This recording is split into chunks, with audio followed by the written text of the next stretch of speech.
have a particular difference in their engineering or in their design, but that supercomputers only have their components in multiple folds. As a personal computer may have a single processor, your general laptop or your general PC, but a supercomputer may have thousands of processors.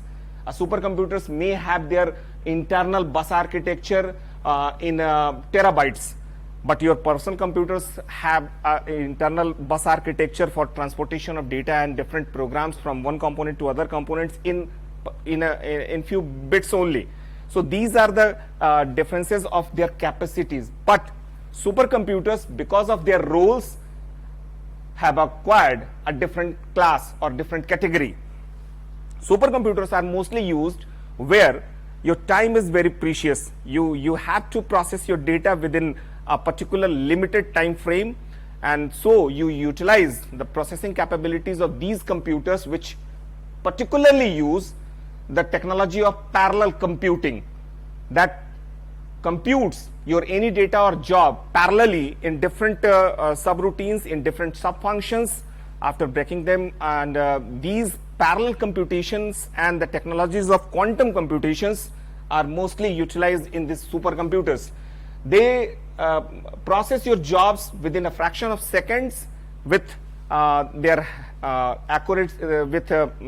perfect accuracy, and these are mostly utilized to use such kind of data that is heavy in nature, that is a huge amount of data, and that is to be processed with some complex formulations. So supercomputers are mostly employed in space technologies, in atomic energy sectors, in sometimes in weather forecasting, whether you use the data which is acquired from satellite and that is in abundance, and that has to be processed within a limited time frame without lapsing any fraction of second. So supercomputers utilizes that parallel computation technology and also their quantum processing technologies. The supercomputers are not only costly, but it is also bigger ones. The second category is mainframe computers. Mainframe computers are mostly employed. Supercomputers can process, it can serve more than 1 billion users at the same time. But these mainframes are sometimes it utilizes the technologies of that supercomputer also, but with some limited capacity. It can serve 50,000 users at the same time. Mainframe computers are mostly used in industries where multiple employees or where thousands of employees are simultaneously logged in on the same terminal, on the same server to get the benefits of that their services. Their mainframes are mostly utilized, and mainframe computers are normally used as servers, and they serve the thousands of employees that they are who are sitting in a very remote locations and simultaneously connected with each other. So your second category was mainframe computers.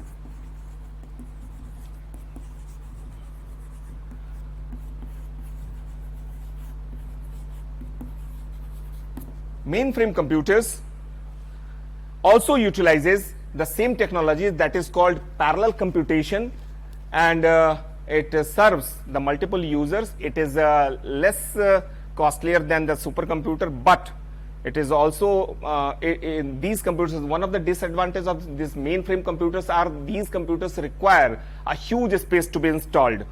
These computers require a heavy maintenance also. So in these mainframe computers, again, you can have two kinds of these mainframe computers. One is called dumb computers,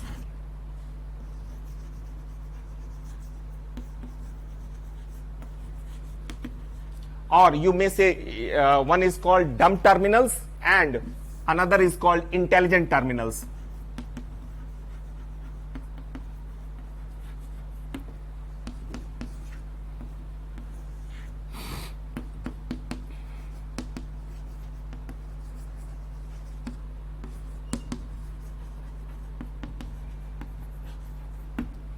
See, the difference between these dumb terminals and intelligent terminals are, as the name and the word term itself suggests, dumb terminals are such kind of terminals which is attached with the mainframes, where that system or terminal do not have their own processing unit.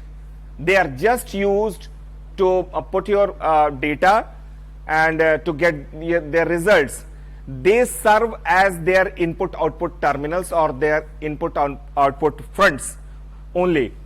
Whatever you give as an input from your terminal, that input goes to these mainframe computers. They get processed there, and after processing, whatever the result is there, it is returned back to your terminal. Those terminals do not have their local processing unit. They also do not have their local memories. Whatever you have to save, you have to utilize the memory spaces available at your mainframes only. The dumb terminals are known as just as an input output terminals, whereas the intelligent terminals are those kind of terminals where you can have your personal processing capabilities at some level, and also you can save a copy at your end. The intelligent computers or dumb computers gets their services from these mainframe computers, and these mainframe computers works as the servers for these two kinds of terminals. Let us have this much of classification of computers for today. In next class, we will continue this classification of computers. Thank you.